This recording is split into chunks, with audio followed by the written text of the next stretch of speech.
जय जगन्नाथ समस्त छात्र छात्री को आज क्लास रे स्वागत। तो आज आम आरंभ करवा जुक्त दुई बाध्यतामूलक ओडिया बा तुम जोटा कहूच एमआईएल ओडिया। तो एमआईएल ओडिया साहित्य ज्योतिर आम आरंभ करवा आज प्रथम विषय जो अच्छी प्रथम विषय कौन अच्छे आम सरस्वपद। तो से सरस्वपदर लेखक परिचय संपर्क में आम जाना तो जापार जो सरस्वपद आमर अच्छी से सरस्वपदर लेखक परिचय विषय आम देखा। ये जो सरस्वपदर गोपीनाथ महांती लिखिं बुझीला। ये गोपीनाथ महांती किए बुझीला।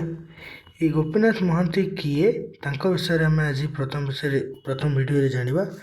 परवर्ती समय सरस्वपदर जो गद्य रही फुल विषयटा को आम देखा पढ़ा। तो ये सरस्वपदर हूँ गोपीनाथ महांती जो लिखि सरस्वपदर। ये गोपीनाथ महांती सरस्वपदर हूँ तुम कौन ना आमर तांकर गोटे उपन्यास परजा उपन्यास यहाँ आसी है कि लिखाई परजा उपन्यासटा गोटे कौन ना आदिम जनजाति भित्तिक उपन्यास बुझीपार। आदिम जनजाति ये उपन्यास जो लिखिं ये लिखाई देख सरस्वपदर संपर्क से लिखिं गोपीनाथ महांती परजा उपन्यास को रु सरस्वपदर विषयटी गोपीनाथ महांती परजा उपन्यास रु सरस्वपदर विषयटी संगीत है। उपन्यास आरंभ सरस्वपदर हो। सरस्वपदर कौन ना सरस्वपदर हूँ गोटे गाँव ना बुझेगा। से गाँटा कौटी अवस्थित ना ओडिशार ये सरस्वपदर गाँटा ओडिशार अवस्थित। ओडिशार कोरापुट जिले में कोरापुट जिले में यार अवस्थित। तो ये सरस्वपदर गाँव में तीन जातिर लोक बास करती है जहाँ विषय रे ये पूरा कहानी ये पूरा गद्य रही। तेज गोपीनाथ महांती केबे जन्म हेले ये मन रखियो पिले। जन्म मसीहा और मृत्यु गोपीनाथ महांती मन रखियो सर्ट क्वेश्चन आसार संभाव्यता रोचे। गोपीनाथ महांती 1914 जन्म हेले 1991 मृत्युवरण कले। पिले जानी रख से होचंती प्रथम ओडिया है कि भारतवर्षर उल्लेखनीय योग्य साहित्य सम्मान ज्ञानपीठ लाभ करिबारे से होचंती प्रथम ओडिया सारस्वत स्रष्टा। ये जो ज्ञानपीठ पुरस्कार देखुच ज्ञानपीठ प्रथम सारस्वत स्रष्टा ओडिशार प्रथम सारस्वत स्रष्टा भाव से भारतवर्षर सर्वोच्च उल्लेखयोग्य साहित्य सम्मान ज्ञानपीठ पुरस्कार से लाभ करथिले बुझेला। आधुनिक ओडिया कथा साहित्य जो प्रख्यात स्रष्टा भाव से परिचित से थिले असाधारण प्रतिभार अधिकारी। ओडिया उपन्यास रचना क्षेत्र में लेखनी चालना करी से एक नूतन दिगंत उन्मोचन कर जाइछंती। विशेष भाव आदिवासी जीवन चित्र अंकन करिवारे तांकर दृष्टिभंगी अनतिक्रम्य। तांको वर्णना शैली जेपरी स्वतंत्र सेपरी चित्र चरित्र उपस्थापन से अद्वितीय।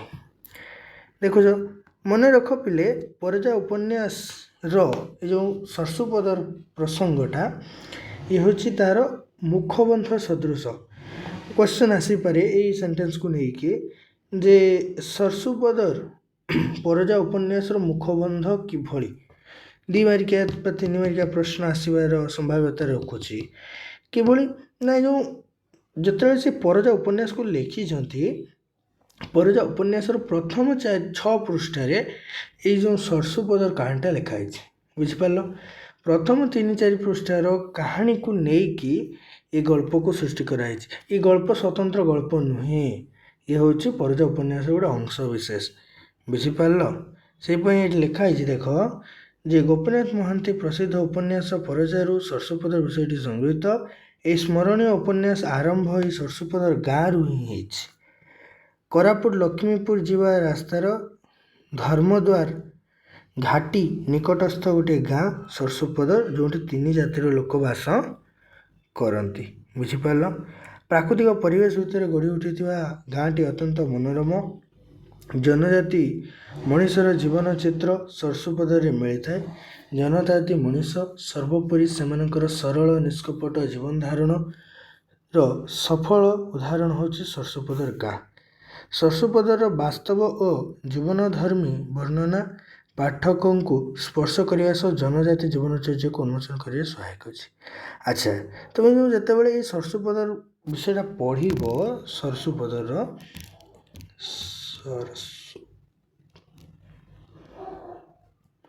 ତୁମେ କାହାଙ୍କ ସମ୍ପର୍କରେ ଜାଣିବାକୁ ପାଇବ ନା ଆଦିମ ଜନଜାତିଙ୍କ ସମ୍ପର୍କରେ ତୁମେ ଜାଣିବ। କାହାଙ୍କ ସମ୍ପର୍କରେ?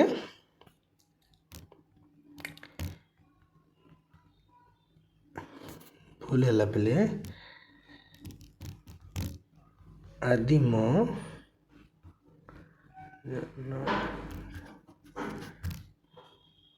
ଜନଜାତି ନୁହେଁ, ସରି ଭୁଲ ହେଲା, କେବଳ ଖାଲି ଜନଜାତି କେମିତି ତାଙ୍କର ଦୈନନ୍ଦିନ ଜୀବନ, ସେମାନେ କେମିତି ତାଙ୍କର ପାଠ ପଢ଼ା, ଆମେ ଯେମିତି ପାଠ ପଢ଼ୁଛେ ସେମାନେ ସେମିତି କ'ଣ ପାଠ ପଢ଼ୁଛନ୍ତି?